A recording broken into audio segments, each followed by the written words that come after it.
আপনি কি জানেন আপনার নামে অর্থাৎ আপনার এনআইডি কার্ড দিয়ে কতগুলো সিম নিবন্ধন করা আছে?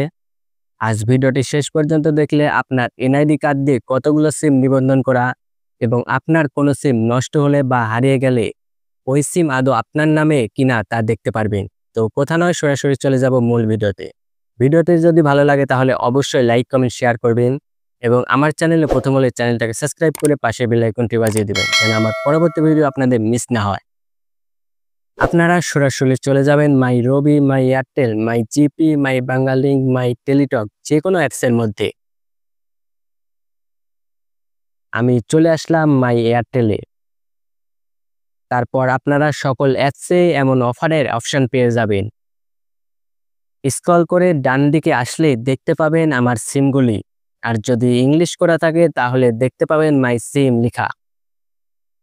আর যদি তাও না পেয়ে থাকেন তাহলে সার্চ অপশানে গিয়ে আমার সিমগুলি অথবা মাই সিম লিখে সার্চ করবেন।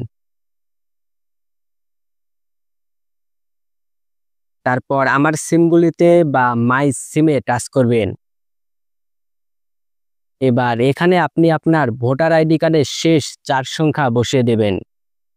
এখানে অবশ্যই লক্ষ্য রাখতে হবে আপনার আইডি কার্ড দিয়ে তোলা সিম দিয়েই অ্যাপসটি চালু করতে হবে। আমি আমার আইডি কার্ডের শেষ 4 সংখ্যা বসিয়ে দিলাম। তারপর সাবমিট। এখানে দেখতেই পাচ্ছেন আমার নামে অর্থাৎ আমার আইডি কার্ড দিয়ে 4টি সিম নিবন্ধন করা।